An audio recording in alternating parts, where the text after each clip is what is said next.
What we commonly think of as the simple mosquito is not simple at all.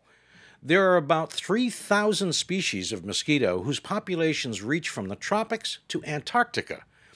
And although mosquito bites can be annoying, their bites can also infect us with life-threatening diseases: malaria, yellow fever, encephalitis, dengue, chikungunya, and West Nile virus, as well as canine heartworm.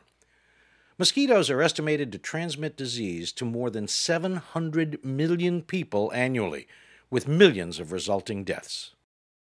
In 1867, an outbreak of yellow fever right here in the Keys struck Fort Jefferson the worst. In some garrisons, 6 out of 8 soldiers contracted the disease. Of 52 prisoners, only 2 survived. In fact, it was the mosquito which was the primary impediment to the development of Florida, which was thought to be unbearable to live in as little as 100 years ago. The United States government once called Florida a snake, alligator, and mosquito-infested, uninhabitable environment. Of the many species of mosquito, only 45 inhabit the Keys, and only half of them target humans. Now, this is somewhat good news. However, mosquitoes can be vectors for diseases, parasites and viruses that they transfer to human beings. And the most common of these disease vectors is the Aedes aegypti, commonly referred to as the container breeding mosquito. Now, the elimination of mosquitoes is a virtual impossibility, and so the term more commonly used is mosquito control. Now, protection from annoyance is our real goal. However, the underlying issue might be better referred to as vector control, controlling those mosquitoes that can pass on diseases to humans. Let's take a look at the big picture. First, the Florida Keys Mosquito District inspectors look for mosquito larvae in bodies of water throughout the Keys, from marshes to puddles to backyard ponds. Over the years, they've compiled data on all of the areas of the Keys where water gathers, and using state-of-the-art GPS units, these locations have been mapped. In the Florida Keys, we're moving away from the use of pesticides, which can impact beneficial insects, toward eco-friendly and slow-release solutions which target only mosquitoes and black flies, or in some cases, just one species of mosquito. One eco-friendly solution is BTI, a bacterial larvicide which kills emerging mosquitoes before they can take wing. BTI is non-toxic to humans and wildlife. It can be distributed by hand or for larger areas as granules or in a liquid form by helicopter. Field inspectors also identify emerging mosquito populations from traps, positioned at 60 locations throughout the Keys. These trapped mosquito species are counted and identified in the district laboratories, where they're also tested for mosquito-borne diseases. Other members of the inspection team include domestic inspectors, who canvass the residential neighborhoods of the Keys, finding and treating potential breeding sites. Others regularly treat storm drains and sewer facilities.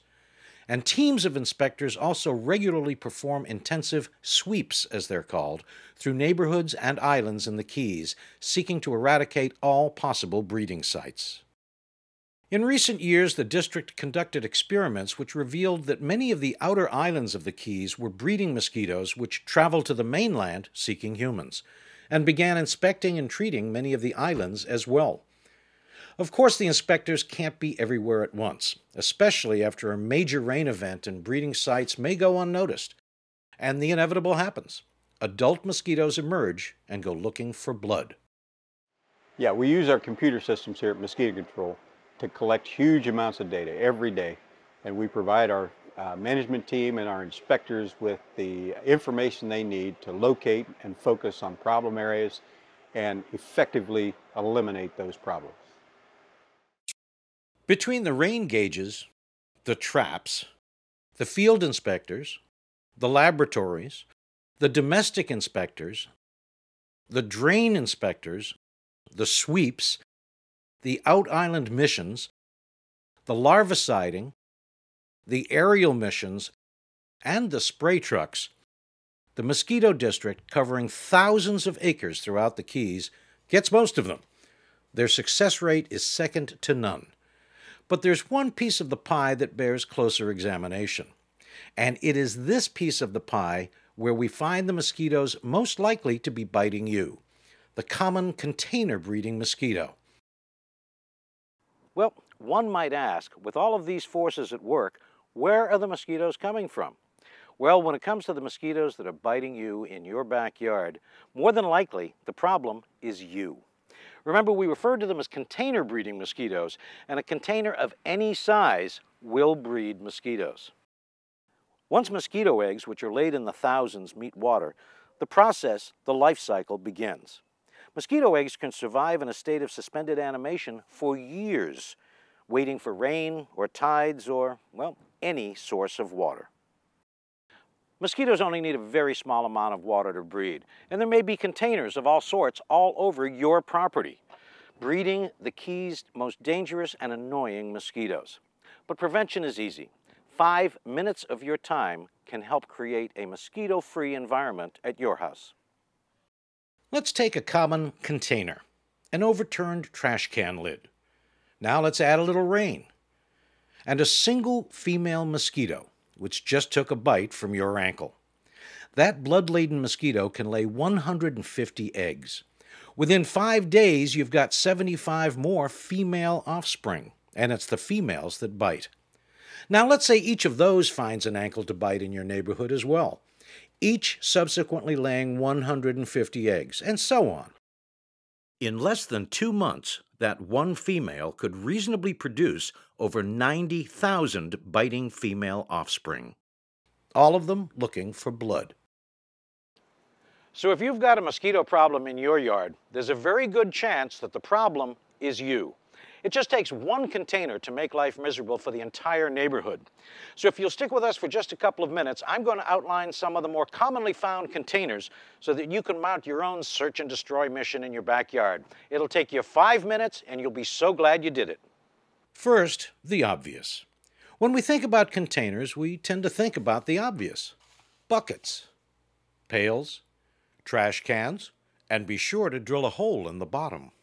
Trash can lids, dust pans and scoopers, AC drip buckets, cisterns.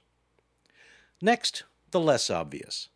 Plant trivets, old tires, gutters, and toys. The Keys are famous for backyard gardens, and any garden is a frequent source of unintentional containers. Ponds, fountains, rain barrels, bird baths, wheelbarrows, bromeliads, tree holes, even yard debris.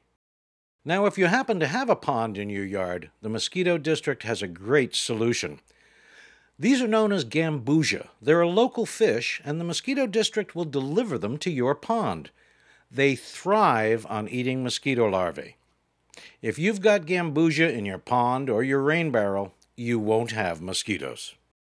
Other containers lurk in your driveway. Boats, coolers, tarps, trucks, and jet skis. And then there are the nightmares. Rooftops which are holding water, and abandoned or untreated spas, jacuzzis, and pools. As we said, if there's water, they'll find it. So what should you do? Put it on your to-do list. Take 5 minutes, walk around your property, look for anything that might be holding water, and it doesn't take much, and simply flush it out or turn it over. And then do it again after a good rain, because you'll find places that you didn't see the first time. A simple inspection is all it takes to make life better for you and your neighbors. Thank you for watching. We thank you in advance for your efforts to control container breeding mosquitoes. And remember, if you do have a mosquito problem in your neighborhood, please call. We'll send an inspector to locate and treat the source of the problem. In the upper keys, call 453-1290. In the middle keys, 289-3705. And in the lower keys and Key West, 888-292-7190.